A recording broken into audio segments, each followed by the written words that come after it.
Hello everyone and welcome back to the Great Book of Grudges. My name is Nathan and we're back with another Total War Warhammer 3 video. Today we'll be talking about a general rework for the Horde faction system, so without further ado, let's begin. Horde factions are an interesting alternative way on how to play Total War Warhammer.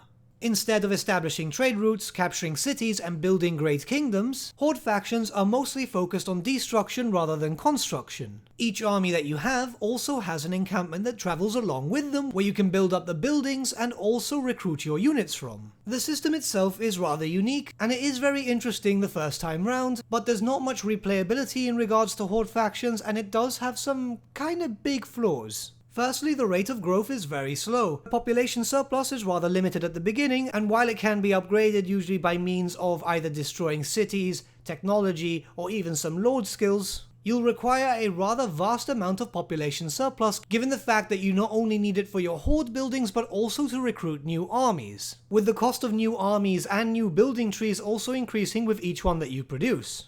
Now, as you level up your lord, it actually becomes easier and easier to get more population surplus, thus upgrading your encampment much faster and getting better troops and new armies. But this is where the problem starts. When you recruit a new lord, and thus starting a new army and new encampment, the cycle starts again. And yes, this was looked into when Nakai the Wanderer was released, where you benefited from a global recruitment pool, but the issue with the encampment still stood, as you would start all over again, and the price of forming a new horde then increased faction-wide.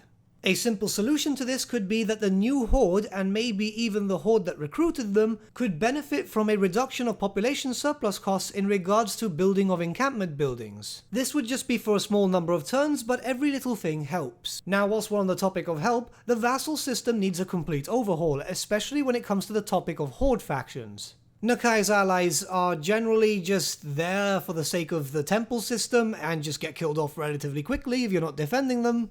And the vassals in control of the Warriors of Chaos, when you actually liberate them, do they really actually do anything? I mean, in most cases, I've just seen them throw themselves at enemy armies that are far more powerful than they are. Generally, you're just pretty much playing babysitter, which can get rather frustrating. So here we'd have to talk about the Horde faction separately. This is so all the different vassals of all the different Horde factions can actually feel different. Firstly, Nakai's vassals should be able to form armies. These armies shouldn't be aggressive in any way, shape or form, instead they should patrol around the established temple cities in order to defend them. In regards to the vassals for the Warriors of Chaos, I believe they should stay relatively the same. However, all vassals need a new UI system. Just something that will allow you to better manage those in service to you rather than just letting them go out in their own way. Yes, we do have that little function which allows you to point them in the right direction. However, sometimes I feel like the AI just flat out ignores it. And the new UI system shouldn't really just work for just military, but economic and so on.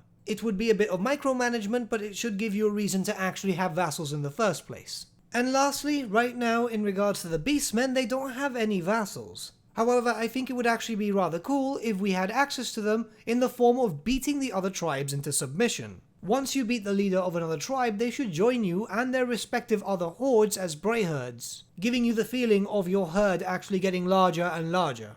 In regards to the Warriors of Chaos, the ability to gift any cities you may conquer to your vassals would also work quite well for them. But that's only if Norsk itself does get updated to be able to colonize other cities that aren't just coastal regions. Next, we're going to talk about the issue of raising settlements. So this is a bit of a problem for the Horde factions because the moment you raise a city and move on, someone else can just colonize it instantly. As you can imagine, this is rather frustrating considering the fact that you are moving further and further inland or to different countries, and all the damage you've actually done has been reverted in a number of turns, with it looking like you've not been there in the first place. A simple fix could be putting a timer until those settlements can be resettled once again, so say around 10 to 15 turns. That way, if you've ignored those areas and the factions around that region start rebuilding, it would take them a little bit of time to build up again and it wouldn't feel so instantaneous. And lastly, I want to talk about giving certain Horde factions the ability to colonize some cities. Now, I'm not talking about giving them loads of different options in terms of cities, because that would obviously defeat the purpose of them being a horde.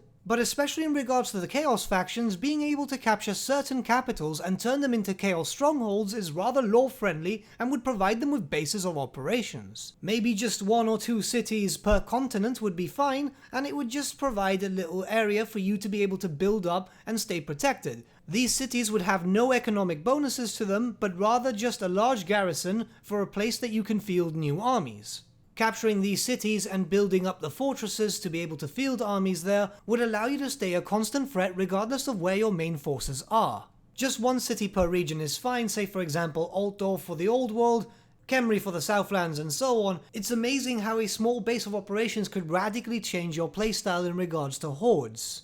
Honestly, I just think that changes more or less around this aspect would bring a lot of quality of life changes towards the Horde factions and make them more enjoyable. Naturally, we still don't know what they're actually planning, so for all we know, they could be coming up with something completely different. But what do you guys think about my proposed changes? Would there be anything that you could expand upon, or do you have any ideas yourselves about something radically different? Let me know your thoughts in the comments below and let's start a bit of a discussion, shall we? But with that, my friends, we've come to the end of our video. Thank you so much for watching. If you did enjoy the video, might I suggest giving the video a like, or even subscribing to the channel, as it really does help us out. In the description section below, we have various links to different social media platforms such as Facebook, Instagram and Discord, where you can get in contact with the Great Book team and talk to us about Total War Warhammer, Tabletop Warhammer, or just anything in general, really.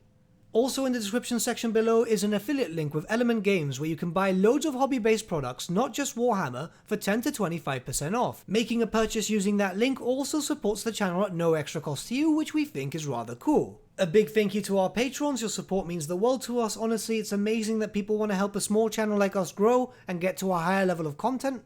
A big thank you to our patron Gibraltar LUSC for subscribing to us at our Fane level. Honestly, mate, you're super cool. And a big thank you to all of you for liking, sharing and commenting on these videos. The channel's been growing really quickly lately. It's absolutely weird to me, but it's really cool to be able to talk to so many Warhammer fans across the world and discuss and speculate about the hobby and any games surrounding it. But with that, my friends, thank you for watching once again, and we shall see you all again very, very soon. Have a good day.